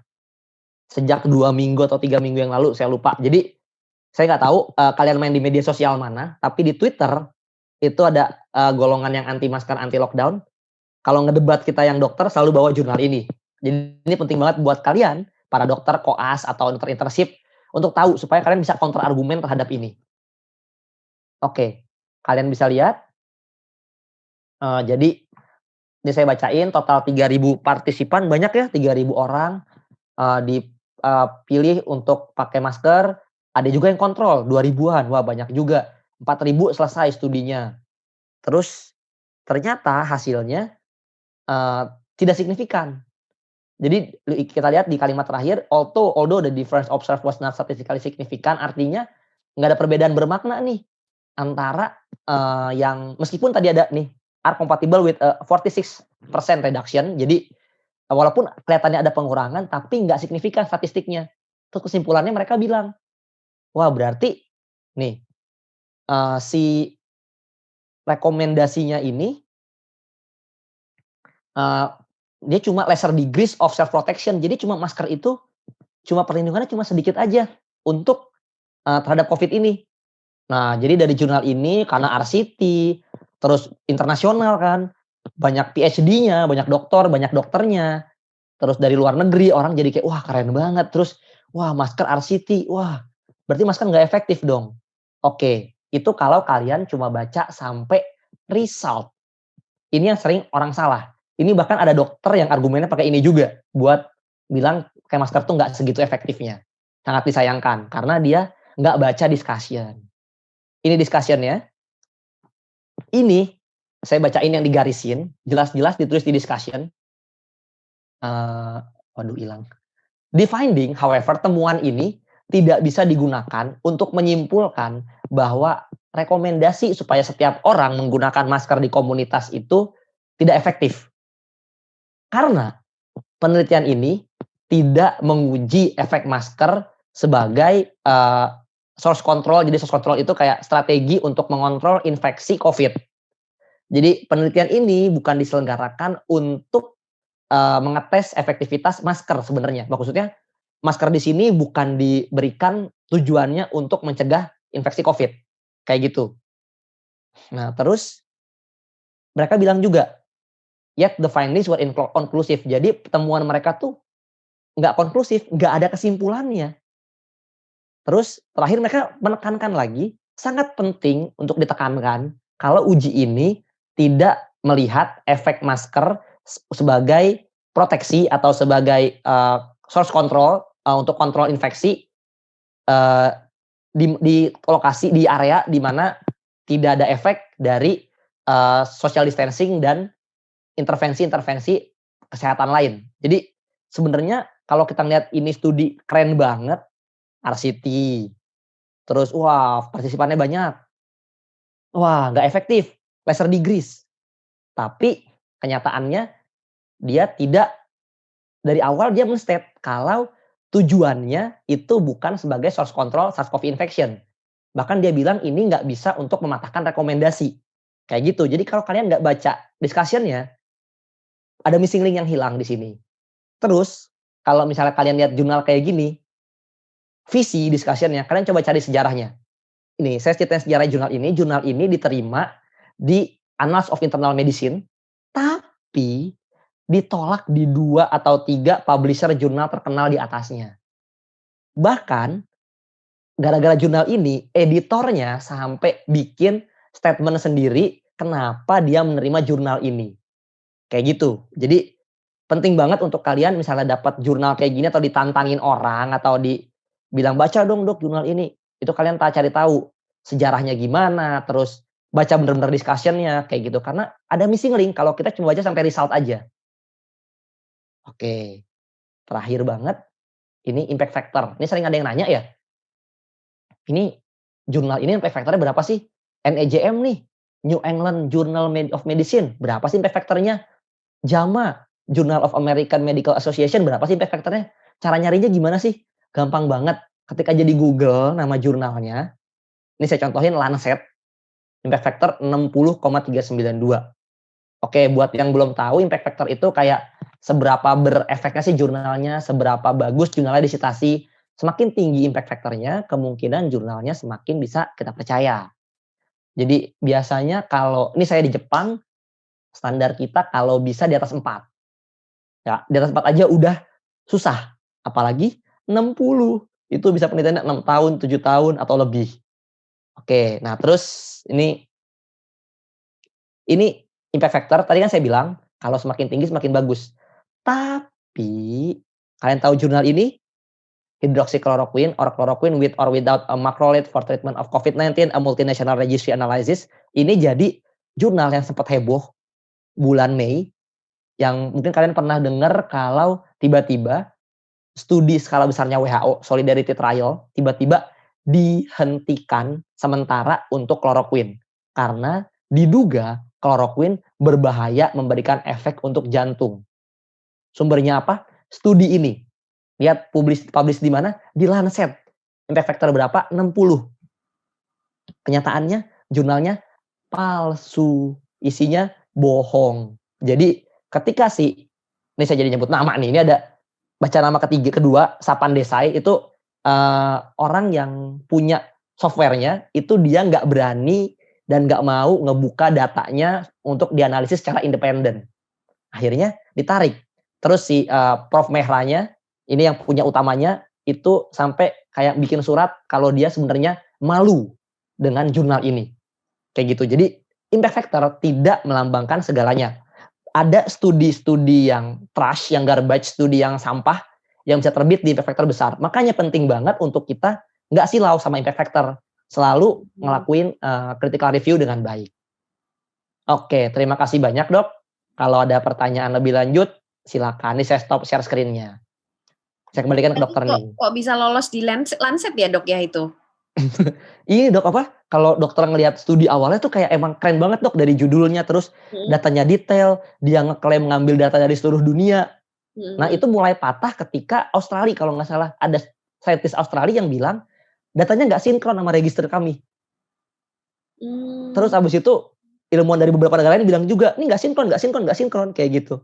Maksudnya direkayasa gitu dok? Datanya berarti dimanipulasi, direkayasa. Nah curiganya itu rekayasa dok, karena bahkan softwarenya itu baru, terus kita nggak tahu siapa aja mana aja rumah sakit yang punya software itu, terus ketika datanya dibuka dia nggak mau dok, alasannya konfidensial, nggak bisa padahal kalau mau terbit di jurnal ilmiah kayak gitu, itu sih dok. Iya. Ya harus tahu caranya ya dok, kalau enggak ya kita percaya aja loh sama Lancet. Itu dok, WHO aja percaya dok, berhenti iya, benar, ya, seminggu apa berapa hari iya. Betul. Ya ini ada yang nanya sih dok di chat. Ini izin bertanya, di jurnal-jurnal penelitian tata laksana juga sering disertakan hazard ratio dok. Mohon penjelasannya, pengertiannya, implementasi dan interpretasi. Oke, jadi ya hazard ratio jurnal tata laksana. Oke, jadi survival kan ini ya dok ya kalau hazard ini. Iya biasanya pakai survival dok. Itu hazard ratio survival itu biasanya gampangnya itu kayak angka prognosis harapan hidup. Kalau kalian baca grafiknya bingung, baca penjelasannya aja. Biasanya dilihat kayak ini mengurangi atau misalnya memperbaiki survival dalam hitungan tahun sebanyak berapa persen. Biasanya kayak gitu. Jadi misalnya biasanya yang ada hazard ratio kanker ya, biasanya paling sering tuh studi kanker itu ntar dilihat misalnya dengan obat A kanker ini prognosis hidup dalam 5 tahun bertambah berapa persen. Implementasinya kita lihat apakah obat itu jadinya bisa efektif digunakan apa enggak buat ke kanker. Kayak seberapa besar sih efeknya untuk memperpanjang hidup pasien dengan kanker tersebut. Lebih ke situ sih dok kalau hazard ratio dok. Hampir sama dengan implementasi relative risk mungkin ya dok, cuman beda jenis, beda metode penelitiannya kan ya. Betul, biasanya ya. Ada odds ratio juga kan dok ya, kalau misalnya itu ada odds ratio juga ya, jadi mungkin hampir sama. Terus kalau PICO sendiri dokter itu bisa bisa dipakai di semua jenis penelitian atau cuman untuk tata laksana aja? Kan kita ada diagnostik, ada prognostik ya, itu bisa dipakai di semua apa enggak? Bisa semua dok. Bisa ya. Cuma belum tentu PICO-nya lengkap. Kayak misalnya tata laksana berarti ya. Karena tadi paling lengkap dan gampang, makanya saya pakai PICO di tata laksana. Iya. Gimana tadi dok? Mau ada tambahan dokter Adam? Kayak misalnya ini diagnosis misalnya dok. Misalnya kita mau ngelihat MRI appendicitis dibandingin sama BNO3 posisi misalnya. Pasiennya kan appendicitis. Terus habis itu I-nya MRI. Jadi I itu selalu yang mau kita lihat apa? Yang paling maju biasanya. Terus C-nya itu standarnya di rumah sakit itu BNO3 posisi dibandingin. O-nya nggak ada kan dok? Oh iya. Apa outcome-nya? Iya, jadi itu bisa beda-beda tergantung dari jenis jurnalnya gitu sih dok. Iya, kalau jurnal diagnostik itu kita nanti nyari sensitivity, spesifitas ya dok ya. Jadi nggak ada outcome ya. Nggak ada O-nya, iya. Ya, ini dok ada yang nanya lagi, izin bertanya jika dari Nur Sari, jika pada suatu jurnal retrospektif dan dalam bentuk deskriptif mengenai suatu komorbid penyakit dengan COVID-19, bagaimana panduan kritis jurnalnya dok? Lalu pada jurnal prognosis terdapat pertanyaan mengenai inception cohort. Bagaimana penjelasannya dan bagaimana maksud blind pada jurnal prognosis ini? Ya termasuk ini kan, termasuk biasanya multivariat gitu kalau prognosis ini anunya ya dok. Ya bener dok, biasanya bentar. Tapi ini deskriptif dia nanyanya, retrospektif dalam bentuk deskriptif dok. Ini dari Nur Sari mungkin. Oh iya dok ya dok. Maksudnya dalam bentuk penyakit, bagaimana panduan kritis jurnal tersebut? Oke, jadi dalam bentuk suatu komorbid, jurnal retrospektif.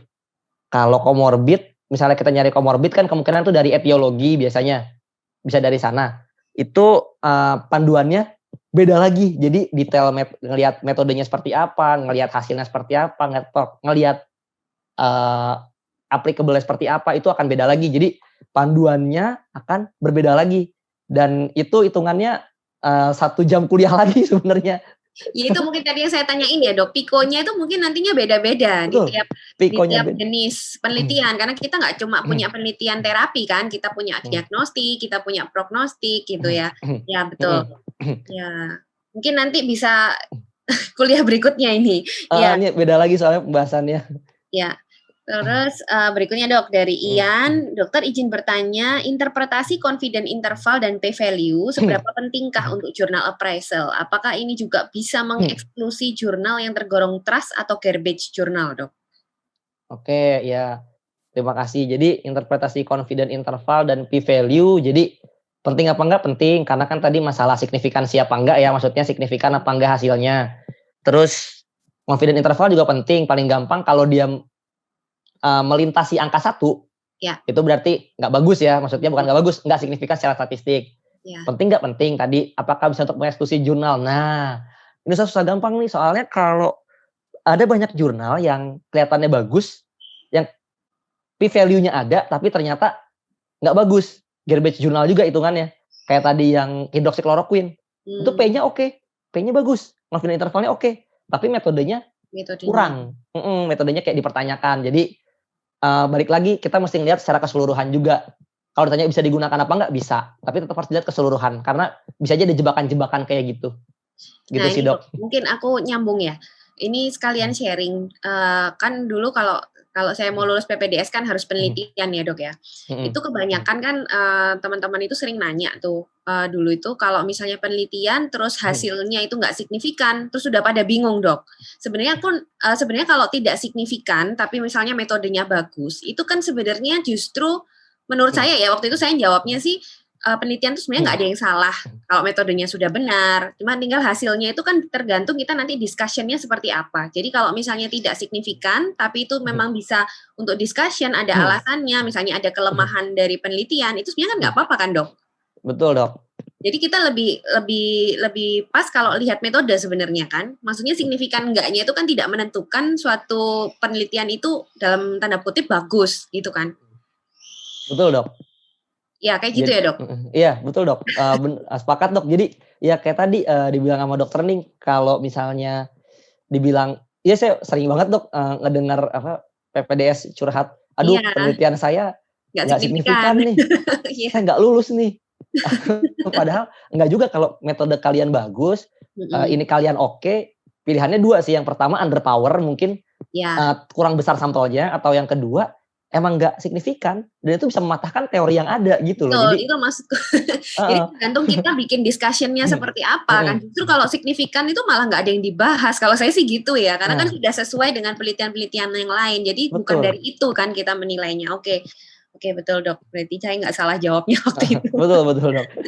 Oke, ini ada yang nanya lagi untuk analisis survival, interpretasinya bila hazard ratio kurang dari 1 sama dengan 1 dan lebih dari 1 bagaimana dok?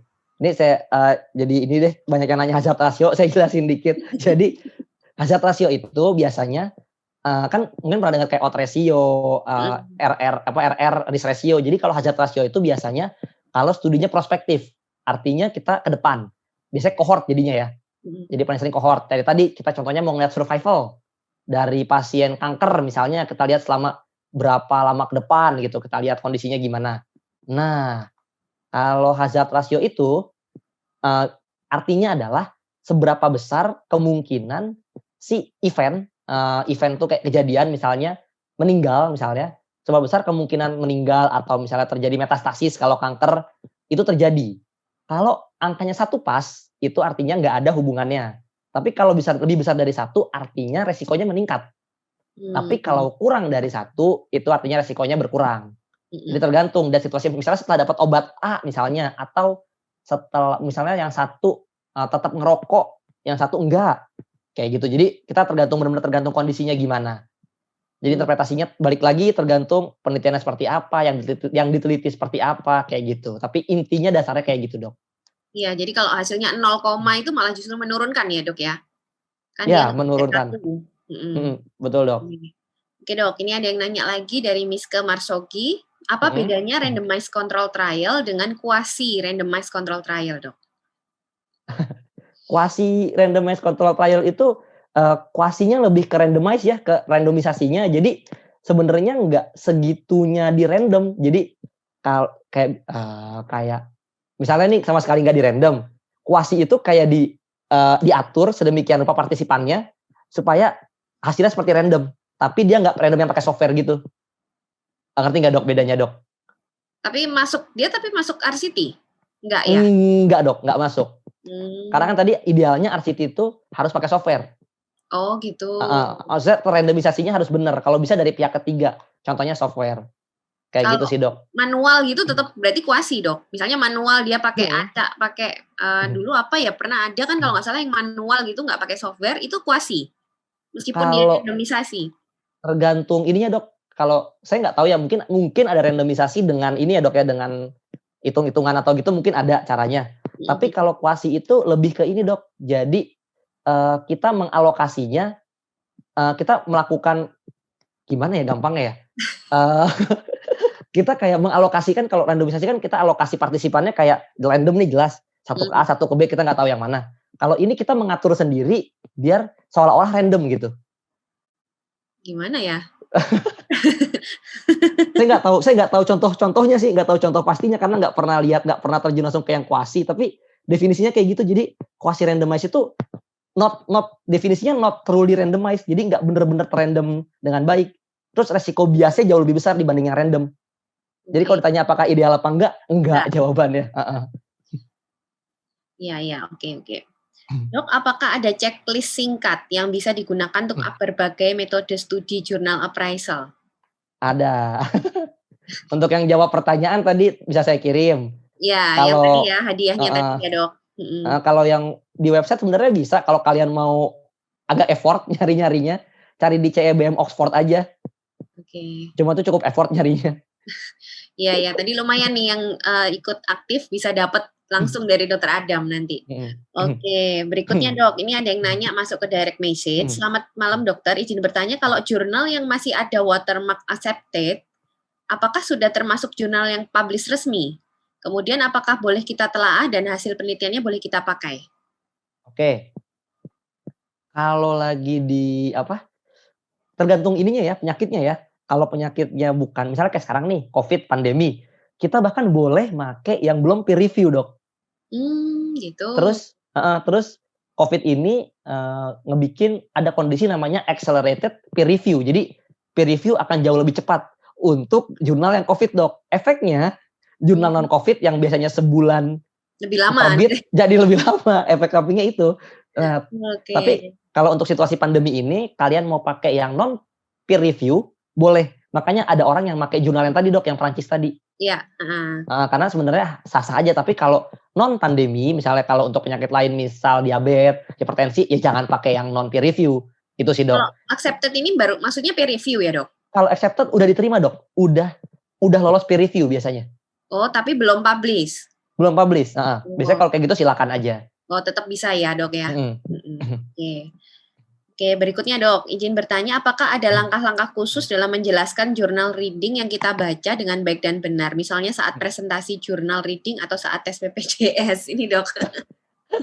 Wah, ini tergantung pertanyaannya. Kalau nanya ini. Iya, kalau sebenarnya gini, trik gampangnya kalau biasanya tuh pertanyaan pertama tes PPDS kalau ditanya jurnal reading tuh suruh jelasin jurnalnya dulu kan dok ya. Coba menurut kamu jurnalnya gimana gitu. Itu jadi langsung dikasih ya. Kalau gampangnya kalian ini aja Kopassus abstraknya aja sebenarnya.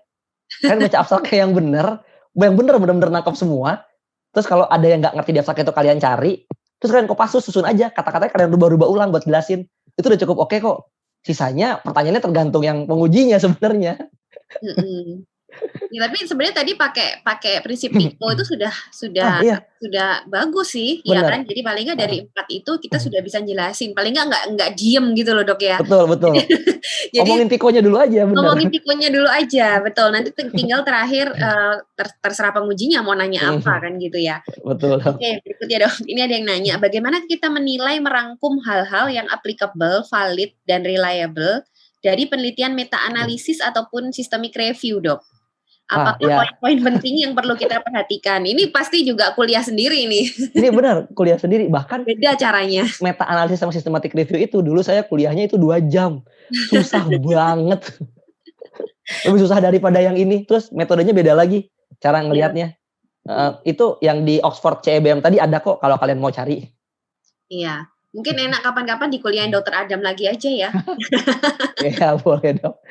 Iya, ini saya juga penting ini buat saya ini. Iya, soalnya sulit ini meta analisis. Oke, berikutnya tentang istilah systematic review, peer review dan preliminary study, Dok. Dan urutan-urutannya itu seperti apa? Saya masih awam. Oke. Jadi kalau ini saya jelasin istilah-istilahnya, kalau preliminary study itu studi awal istilahnya. Jadi kayak misalnya gini, ini contohnya tesis, biasanya ini contoh tesis S3 dokter di Indonesia. Misalnya, mungkin Dokter Ning juga sering dengar nih, judulnya efek jahe terhadap diabetes misalnya. Kan sekarang saya dengar nih S3 harus obat herbal kalau saya nggak salah ya. Jadi kayak ditekankan kalau bisa herbal lebih baik. Biasanya kalau S3 IPD gitu, Dok. Ini saya dengar-dengar aja sih, Dok. Nah, ini penelitian preliminary, misalnya gini, penelitian intinya adalah efek jahe terhadap pasien diabetes mellitus dengan gula tidak terkontrol. Penelitian preliminary-nya adalah efek jahe, penelitian awalnya adalah mencari dosis jahe pada tikus diabetes. Jadi, itu in vitro, Dok. Bisa in vitro, bisa in vivo. Oh, in vivo-nya gitu, pada tikus itu ya? Bisa pada tikus tadi atau bisa pada sel. Jadi penelitian awal. Jadi kayak itu bisa dimasukin ke dalam bagian paper tersebut atau enggak. Atau mungkin dikerjain sama S2 misalnya. Jadi kayak sebagai gabungan itu bisa juga preliminar itu kayak studi awalnya. Kayak misalnya mencari dosisnya berapa, mencari kapan diberikannya, lebih kayak ke poin-poin kecilnya. Nah, kalau peer review adalah gini. Ini kebetulan saya kadang ditugasin untuk ngebantu peer review juga. Jadi caranya gini biasanya. Misalnya misalnya Dokter Ning nulis manuskrip, ngetik, terus kirim ke jurnal. Nah, nanti editornya baca. Editornya itu misalnya editornya saya baca. Nanti saya ngeliat nih, kalau menurut saya kurang, oke, untuk jurnal ini misalnya Dokter Ning ngirim ke Lancet misalnya. Lancet bilang, wah ini Lancet kurang bagus nih. Itu dibuang, itu istilahnya rejected. Itu akan dibalikin ke Dokter Ning. Tapi kalau menurut editor misalnya menurut saya, wah kayaknya cukup oke nih buat Lancet nih. Itu akan masuk ke peer review. Peer review artinya dia akan mengirimkan ke banyak ahli yang sesuai dengan topiknya Dokter Ning. Kayak misalnya tadi jahe di pasien diabetes yang tidak terkontrol. Saya akan mengirim paper Dokter Ning ke ahli jahe. Pertama. Yang kedua, saya akan mengirim ke ahli diabetes. Ahli diabetes yang klinis misalnya, dokter yang suka praktek. Yang ketiga, saya akan mengirim ke ahli diabetes yang suka penelitian di laboratorium, yang ahli di tikus, ahli di sel. Jadi kita akan mengirim ke banyak orang. Biasanya golden rule-nya tuh 3 minimal. Tapi kalau kalian apes bisa 4, bisa 5, bisa 6 mungkin. Dan itu setelah dikirimkan, mereka akan ngasih masukan masing-masing. Kayak misalnya ahli jahe bilang, ini kayaknya dosis jahenya kurang deh. Mungkin kalau lebih banyak bisa lebih bagus. Atau mungkin pakai jenis jahe ginger bla bla bla gitu. Nah, nanti yang diabetes ini kayaknya pasien diabetesnya bukan yang tepat deh. Kayaknya gulanya harus di angka segini sampai segini deh. Yang ini bilang, yang ahli ini bilang, kayaknya Dokter Ning mesti ngelakuin penelitian di tikusnya kayak gini deh, nggak langsung di manusia deh. Jadi dari situ kalian akan dapat banyak masukan. Itu namanya peer review. Jadi yang mereview jurnalnya tuh peer banyak orang gitu. Nanti setelah itu ada hasilnya, saya editornya saya akan ngasih ke Dokter Ning. Ini dokter silakan revisi dengan masukan-masukan dari 3 orang tadi. Itu peer review. Dokter dikasih waktu setahun gitu. Nanti setelah selesai, Dokter Ning ngirim revisi, saya kirim lagi ke mereka. Kalau mereka semua setuju, artinya Dokter Ning manuskripnya, jurnalnya lolos peer review. Gitu, Dok. Berarti kalau dapat yang tadi Dokter Adam bilang beberapa masukan, itu berarti sudah di-review oleh ahli-ahli itu ya, Dok? Dan biasanya berapa lama sih, Dok? Maksudnya total dari kita submit sampai benar-benar bisa semua publish atau apa itu berapa lama sih? Soalnya saya ini ada satu jurnal yang sempat juga sudah saya submit, tapi terus dapat itu juga tadi kata Dokter Adam. Jadi ada beberapa yang harus saya revisi. Tapi udah saya. Padahal penelitian saya sudah sejak tahun 2000 berapa ya? 2 tahun yang lalu, Dok. Ya. Tapi kemarin baru dapat kira-kira berapa bulan yang lalu baru dapat itu ininya poin-poin yang harus direvisi. Memang lama kayak gitu ya, Dok? Nah, tergantung, Dok. Kalau kalau ngomongin era COVID jadi lebih cepat ya. Nah, tapi kalau bukan COVID kalau penelitian saya. Era normal lebih lama. Nah, kalau era normal itu klinis apa enggak, Dok? Klinis apa non klinis, Dok? Klinis. Oke. Biasanya kalau klinis itu biasanya, Dok, ya cenderung lebih cepat karena kita hampir nggak mungkin ngulang lagi penelitian klinisnya. Oh gitu. Nah, jadi cenderung lebih cepat. Biasanya 1-2 tahun sih biasanya, Dok, ya. Itu udah cepat, Dok, 1-2 tahun. Kalau yang preklinis itu kalau apes bisa 4-5 tahun, Dok. Umurnya bisa tua banget itu penelitian. Berarti wajar ya segitu. Wajar. Iya. Nah, apalagi ini maksudnya ini mungkin mengutamakan yang COVID juga ya. Iya, apalagi sekarang non-COVID non prioritas, Dok, sekarang, Dok. Oke, Dok. Sip. Ini tadi yang systematic review, Dok, yang belum dijawab. Kalau systematic review itu jadinya kita mengumpulkan banyak studi.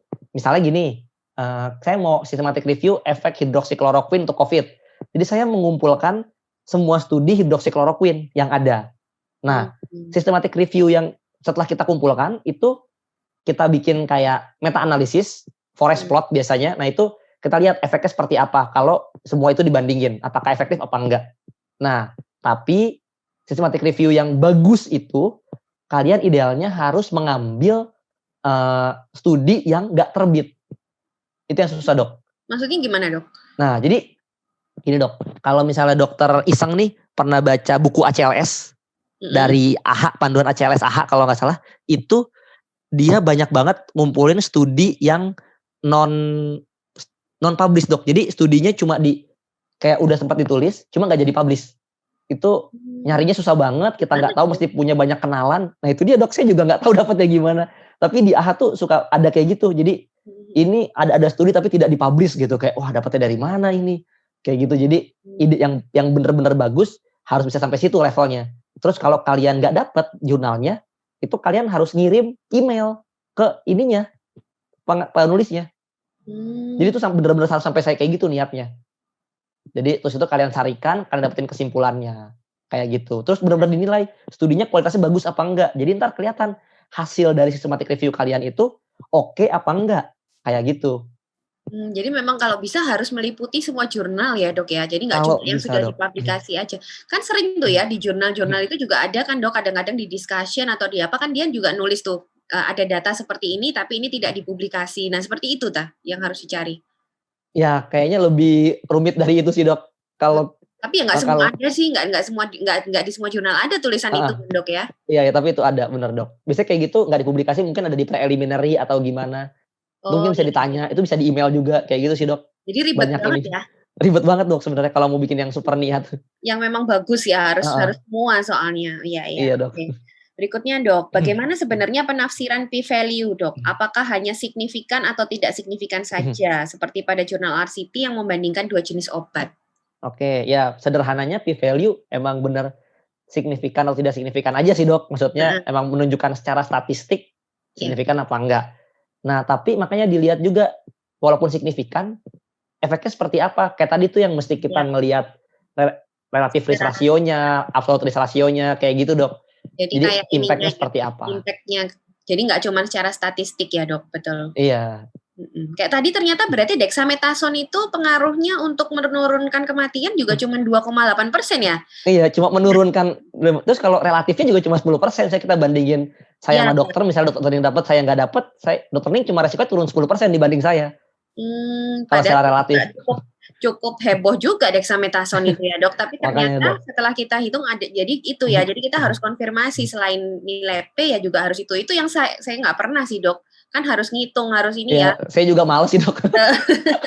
Tapi ternyata sedikit ya. Tapi itu penting loh untuk menjelaskan juga loh ya. Maksudnya kita nanti kalau bikin bikin panduan terapi kan kalau tidak terlalu signifikan harus dibalance nanti antara manfaat sama risikonya kan, Dok ya. Betul. Sama ini, Dok, yang penelitian dexamethasone tuh gede banget, Dok. Ininya jumlah pasiennya. Jadi p-value itu akan lebih mudah jadi signifikan kalau jumlah sampelnya ditambah. Betul. Kayak gitu. Oke, ini ada yang masuk direct message, Dok. Ada 2 pertanyaan. Yang pertama, apabila kita melakukan critical appraisal journal, mungkin untuk ujian BPDS, apakah sebaiknya dicantumkan citasinya? Seperti di paragraf berapa, bagian mana, dan halaman berapa kita mendapat jawaban-jawaban poin critical appraisal. Seperti tadi, Dok, itu mungkin di garis. Boleh. Ya, tergantung ininya, ujian PPDS kalian boleh garisin nggak? Apa cuma nulis di kertas? Tiap instansi beda-beda. Iya, kalau boleh garisin enak ya, memang enak. Kita langsung tahu poin-poinnya. Ya tergantung sih itu tiap center ya, mestinya beda-beda aturannya. Oke, Dok, ini pertanyaan terakhir. Izin bertanya, untuk panduan atau guideline tertentu yang dikeluarkan oleh suatu kolegium kedokteran, untuk level evidence-nya masuk bagian mana ya, Dok? Oke, itu di atas banget. Jadi guidance itu udah di atasnya. Misalnya kayak ada ini RCT nih. Kayak ada penelitian-penelitian lain RCT, terus guidance itu udah di atasnya lagi. Jadi dia biasanya dianggap selevel sama systematic review. Gitu. Tapi dia juga untuk mendapatkan level, kan itu kan kadang tuh ada, Dok, yang level evidence A, B, C kan. Iya, itu mesti dibaca juga, bener, Dok. Itu caranya juga systematic review berarti? Iya, biasanya mereka systematic review. Oh, gitu. Makanya ada A, B, atau C gitu, Dok. Itu pun masih dikasih level lagi ya, Dok ya? Iya, mereka pun di guidance-nya kasih level. Iya, ada itu. Wah, hebat. Ya, udah. Oke, ini sudah semua, Dok, kayaknya pertanyaannya. Oh, sorry, tadi ada yang nitip pertanyaan dari YouTube, Dok. Mungkin terakhir ya, Dok. Dok, izin bertanya untuk bagian outcome-nya. Sebenarnya lebih mengarah ke bagian kesimpulan atau lebih mengarah ke tujuan penelitian, Dok? Oke, outcome itu di tujuan penelitian. Tapi kenapa ada di conclusion? Ya karena kan kita ngelihat terapi tadi bisa mencapai tujuan apa enggak. Makanya cara nyari paling gampang di conclusion sebenarnya. Ya, betul. Dok, ini si Ian nanya lagi. Ya, pertanyaan terakhir, Dok. Jika ada jurnal dengan topik penelitian yang sama, namun hasil penelitian ataupun resultnya beda, bagaimanakah pertimbangan kita selanjutnya untuk menentukan layak atau tidaknya salah satu jurnal applicable, valid, dan reliable untuk kepentingan klinis? Oke, ya ini menarik nih. Ini contoh aja deh yang paling ini, Dok, yang lagi sekarang. Mungkin pernah dengar remdesivir WHO sama remdesivir yang di Amerika hasil studinya beda. Yang remdesivir yang tadi dari NEJM tadi yang saya bahas itu efektif. Iya, menurunkan lama masa rawat inap. Di WHO tidak efektif. Nah, terus jadi perang tuh. Jadi kalau di Amerika sendiri ada perang argumen antara yang pro Amerika sama pro WHO.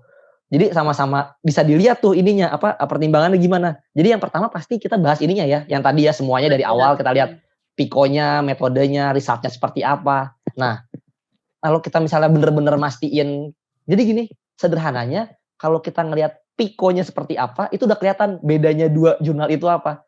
Jadi kalau di Amerika itu mereka beranggapan kalau remdesivir itu saya lupa harus 5 atau 10 hari dan sebaiknya diberikan di awal. Nah, di WHO, mereka argumennya mereka nggak tahu. Itu mereka pakai yang 5 hari atau yang 10 hari. Dosis remdesivirnya. Karena katanya bisa beda efektivitasnya. Terus, dikasihnya kapan? Apakah buat severe doang? Atau buat semuanya? Nggak tahu. Bisa aja karena severe doang nggak efektif. Argumennya kayak gitu, Dok. Jadi, kalau yang WHO argumennya, lah studi kita besar. Populasi kita besar. Udah powernya segitu besar, nggak efektif. Dibanding studi kalian kayak gitu, Dok. Jadi ya benar-benar ada plus minusnya. Jadi agak susah kalau untuk menentukan yang mana. Balik lagi tergantung penilaian kalian sendiri. Kalau bingung lihat aja guidance-nya seperti apa. Kayak gitu sih, Dok. Nah, sebenarnya gini, Dok, kalau ada penelitian seperti ini kan berbeda seperti itu sebelum kita menggunakan di praktek itu kan nanti bukannya nunggu itu guideline dulu ya, Dok? Apa bisa langsung dipakai?